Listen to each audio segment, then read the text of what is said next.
Ukraine is gearing up for a counteroffensive. The defense minister there is saying that preparations are almost complete.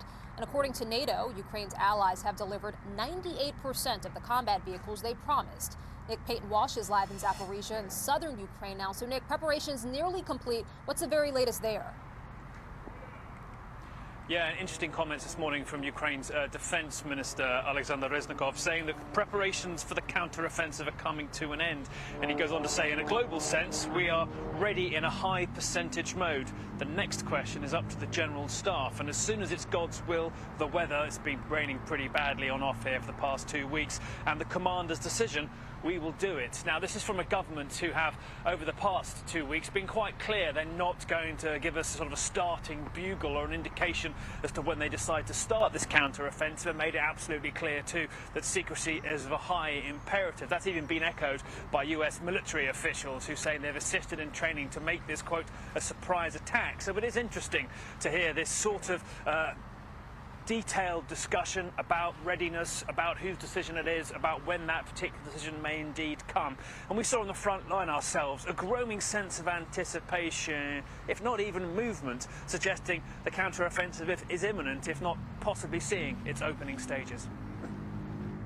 Spring is here after winter's frozen horror, and the buzz and sting of Ukraine's looming counteroffensive is growing.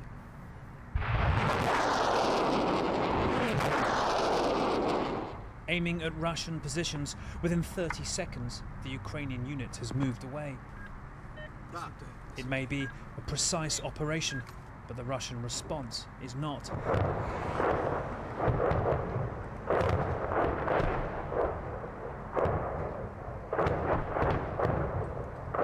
Slamming into the nearby town, edging closer to us. Impossible to tell what the Russians are trying to hit, but another example of the intense bombardment, their bid to stop the counter-offensive from starting. It is ordinary civilians caught in the rising dust behind us who bear the brunt of Russia's frustrated rage. Along and around the brutalized towns where Ukraine says it may launch its attack, there are more signs it is underway, lurking in the foliage, than Ukraine has given publicly.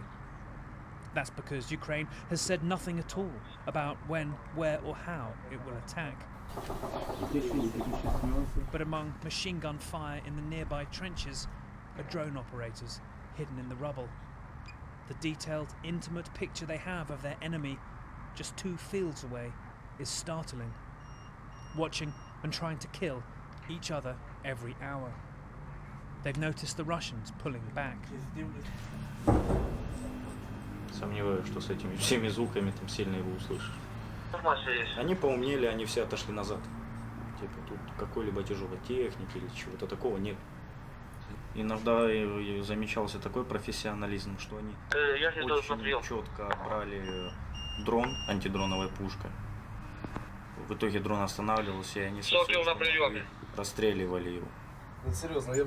Another drone team has seen the Russians, also left defending ruins, ridden by chaos in their ranks.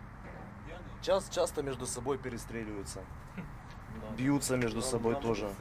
Живут как у себя дома. Вертолетик может по ним стрельнуть, так же само свой же ихний вертолетик, стрекоза называется, может по своим ударить. It won't be long until that cunning or chaos meets a decisive test in this flat, open and perilous space. Now, the real issue, obviously, for Ukraine here is the speed in which it can achieve some strategic success here. Because the Russians, while you heard there of their ineptitude, and we've seen it well over the last year or so, have been able to bring mass to this particular area, the South Zaporizhia area, which many think is any target for Ukraine's counter-offensive. They've dug trenches, they've sent a lot of people to those areas, and so some analysis thinks that if Ukraine gets bogged down in a war of attrition along that long defensive line, it could potentially find success much harder to reach. Its potential for victory here is to move fast, and we've heard a lot of pinpoint strikes over the past week or so, particularly high-value Russian targets. Yesterday, a lot in Novakhovka, some in Melitopol as well. And that, many, I think, assess is a way of trying to soften up Russia's defences here. Quite what else may be happening as we hear this increased drumbeat towards Ukraine beginning this counter-offensive is unclear. But as I say,